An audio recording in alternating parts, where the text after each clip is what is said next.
Regardez cette carte. Je vais vous montrer. On ne va pas en Ukraine, on ne va pas en Russie, on va à Dubaï.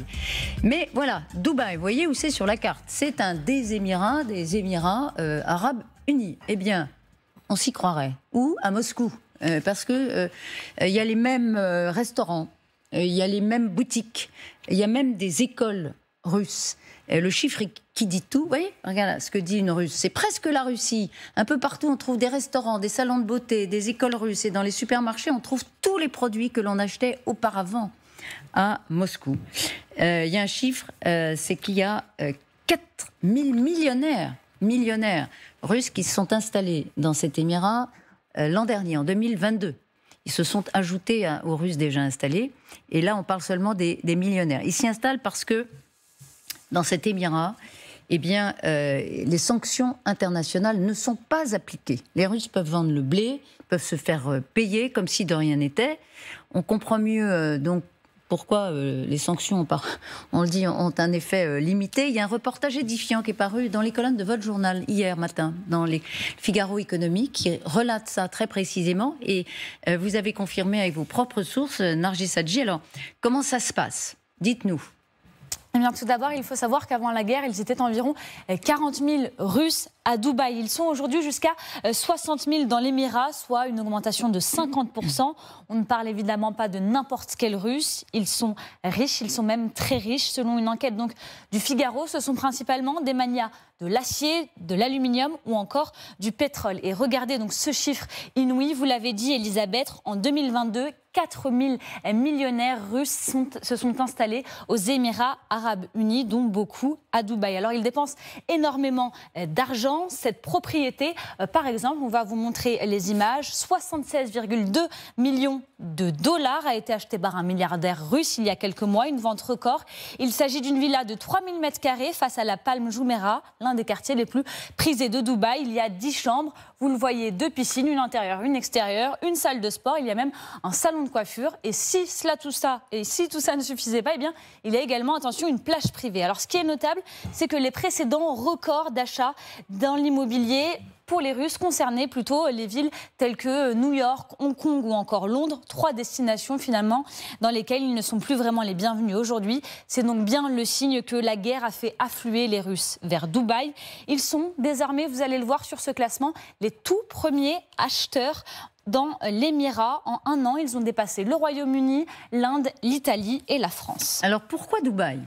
Tout simplement parce qu'ils y sont les bienvenus. Ils viennent chercher le soleil, le luxe, mais pas seulement. Les Émirats arabes unis n'ont pas adopté les sanctions contre la Russie. Le site indépendant d'information russe Important Stories estime que parmi les investisseurs russes, certains sont visés par les sanctions occidentales. On parle notamment d'une quarantaine d'hommes politiques ainsi que leurs familles, d'une trentaine de fonctionnaires, d'une dizaine d'hommes d'affaires proches du pouvoir et d'une dizaine proches du crime organisé. Selon l'enquête du Figaro, l'année dernière, le grand armateur Sovcomflot a ainsi fait émigrer à Dubaï 92 de ses 134 navires. Il les exploite désormais via une société liée à des magnats de la logistique émirienne.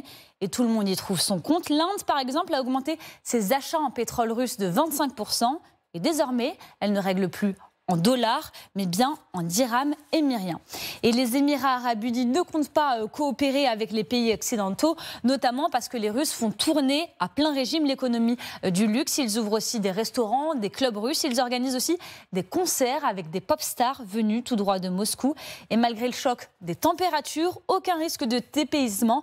Interrogée par nos confrères du Figaro, cette vendeuse dans une agence immobilière raconte, vous l'avez dit tout à l'heure Elisabeth, c'est presque la Russie, un peu partout on trouve des restaurants, des salons de beauté, des écoles russes. Et dans les supermarchés, on trouve tous les produits que l'on achetait auparavant à Moscou. Et la première école russe d'Abu Dhabi a même ouvert ses portes. C'était en septembre dernier. Abu Dhabi, c'est à 1 heure de Dubaï. Elle accueille les élèves russes de la maternelle à la 5e année. Alors ce paradis est-il en sursis ? Eh bien, en février dernier, le sous-secrétaire au Trésor américain a rappelé à l'ordre les autorités locales.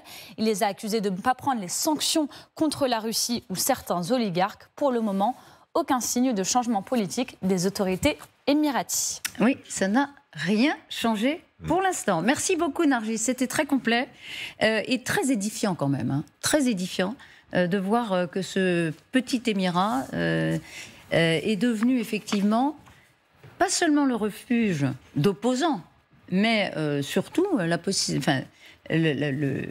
possibilité pour les Russes de continuer business as usual. C'est ça qui nous impressionne sans doute le plus ce matin. Il y a différents aspects, parce qu'il y a d'abord les riches qui ont voulu mettre leur argent à l'abri. Et ça, c'est plutôt contre le régime, alors qu'il y a des campagnes qui sont menées pour obliger les détenteurs d'avoirs à l'étranger à les réinvestir en Russie. Bon, visiblement, ça ne marche pas. Deuxièmement, Dubaï sert aussi de plateforme de commandement logistique pour un certain nombre d'opérations visant à neutraliser les sanctions. Notamment, effectivement, Sovcom Flotte, c'est très intéressant, parce que les Russes ont raflé sur le marché mondial 300 ou 400 tankers, bateaux de tous ordres, pour permettre l'évacuation du pétrole et l'évacuation du blé pour échapper aux sanctions. Oui. Donc, visiblement, et ça je l'apprends en écoutant ce reportage, visiblement, Sovcom Flotte s'est installé et Dubaï est un élément du dispositif qui permet aux Russes d'exporter leur pétrole et leur blé. Parce que, évidemment, il y a des sanctions sur le transport par navire occidental. Et donc, il y a eu un manque de moyens logistiques. Et donc, pour le compenser, ils se sont dotés à tout prix d'une flotte. Alors, c'est pas des bateaux formidables, hein. Souvent, ils sont un peu vieux. Et donc, visiblement, Dubaï est une des plateformes de commandement. Et on mérite de ne pas être russe, quoi. Voilà. Donc, voilà. Mais de ne pas partir de Russie. Mais les pauvres... de faire une escale, oui. Les pauvres ne vont pas à Dubaï. Les pauvres, ils vont en Arménie, en Géorgie, etc. etc. Enfin, Dubaï, c'est quand même la grande place financière des EAU. C'est d'ailleurs de là d'où ils tirent leur argent, parce qu'ils n'ont pas de pétrole comme les voisins. Donc, c'est quand même toujours cette idée-là. Mais ce qui me paraît plus important, c'est qu'ils font fi des orientations, décisions américaines. C'est-à-dire que les Américains ont beau dire non, il faut appliquer les sanctions, et ils en font fi. Alors, ça s'ajoute quand même à toute une série de signaux qui ne sont pas positifs pour les États-Unis. C'est le rapprochement entre l'Iran et l'Arabie Saoudite, par exemple. Et puis, le fait que, sous leur nez, ils voient s'organiser le contournement des sanctions. Et ça, c'est quand même une grande difficulté pour les Américains dans la gestion globale, d'avoir une faiblesse qui apparaît maintenant au Moyen-Orient, alors même qu'ils pensaient qu'avec tous les efforts qu'ils avaient faits en Arabie Saoudite, dans les Émirats, le Qatar, etc., ils étaient globalement en zone sécurisée. Pour ce qui nous concerne, nous, on est quand même intéressés par ce qui se passe à Dubaï pour différentes raisons, mais aussi parce que les EAU sont notre allié. Et donc, nous avons là-bas, d'ailleurs, une base importante à Abu Dhabi, qui est la capitale politique des EAU. Et donc, on regarde ça avec beaucoup d'intérêt. Mais on a aussi cette réflexion de dire que il est très difficile de réaliser des blocus. Historiquement, c'est toujours extrêmement difficile de la réaliser. Et on en a la preuve, alors même qu'il y avait plein d'économistes l'an dernier qui nous expliquaient qu'on arriverait facilement à mettre l'économie russe à genoux. C'est toujours compliqué. Ouais. Alors, un remarquable reportage de votre journaliste dans les colonnes du Figaro, Philippe. Pas de guerre, pas de sanctions à Dubaï. C'est l'endroit rêvé, effectivement, où les Russes trouvent refuge pour encore une fois, pour faire des affaires presque comme avant.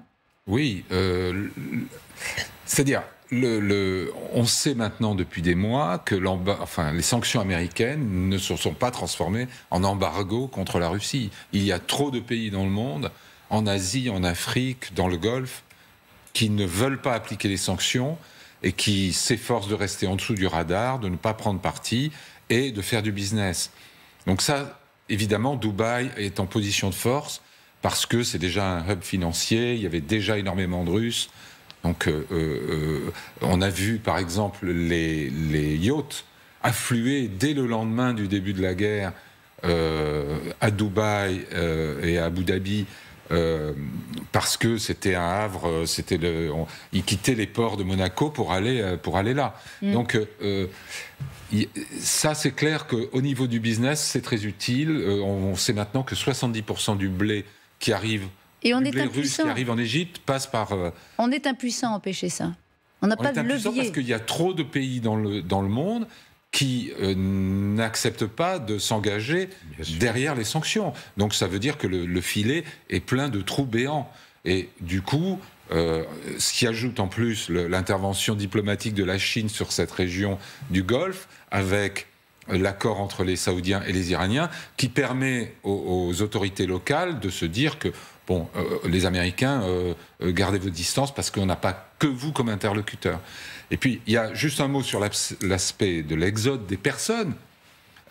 Les opposants au régime, ils vont plutôt... enfin, Lituanie. Oui, les opposants, ils vont dans les pays baltes. Beaucoup vont en Serbie. Je veux dire, vous avez à Belgrade une explosion du marché immobilier actuellement, parce que énormément de jeunes champions de la tech, pas forcément millionnaires, mais capables de créer leur entreprise et de la délocaliser, se sont installés en Serbie. Il y a énormément d'endroits comme ça dans le monde où des opposants se sont installés, russes. Dubaï, c'est vraiment particulier. C'est des opposants. On va en entendre quand même, parce qu'il y en a. En tout cas, des opposants. Des personnes qui se sentent infiniment plus libres de parole et de mouvement.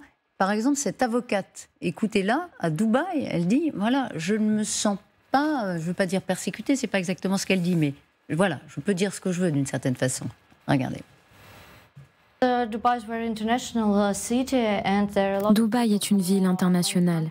Il y a beaucoup d'étrangers de différents pays. Je ne me sens pas comme une criminelle ici. Je suis traitée comme une personne normale. J'ai rencontré beaucoup de gens ici qui ont été très gentils avec moi. Ils comprenaient bien la situation et ne m'ont pas accusée personnellement. Voilà, je ne me sens pas une criminelle, je peux critiquer, c'est ce qu'on entend derrière les mots. Elle n'a pas de... Elle est avocate. Elle n'a pas d'intérêt économique laissé derrière elle en Russie. C'est ça la nuance. Si quelqu'un cherche à mettre sa famille à l'abri à Dubaï, mais garde son business ou les origines de sa fortune en Russie, c'est plus compliqué. Là. La dernière grande réunion avec les riches en Moscou, c'était considéré par les Russes même comme la réunion de vache au lait. Parce que le business en Russie est maintenant considéré comme vache au lait et Poutine, il fait appel au business de revenir en Russie pour récupérer leur argent pour armer son armée. Parce que les sanctions, ça fonctionne en Russie. En Russie, ça fonctionne. Et cet exode de 4000 personnes riches, ça explique aussi le sens de l'économie en Russie. Le sens de l'économie, tu viens au pouvoir, tu as un accès aux ressources premières, tu piles ton pays, tu piles ton économie, tu prends cet argent, tu le fais sortir du pays et tu t'installes au soleil, à Dubaï ou à Côte d'Azur ou ailleurs. Tu n'investis pas dans ton pays. Donc la Russie, l'économie de la Russie, c'est l'économie de sources premières qui sont en train d'être pillées, récupérées par les Chinois. Et il y a même les projections économiques, les sondages, que au futur, la majorité des Russes capables de travailler, d'ouvrir son business, vont quitter le pays. Alors,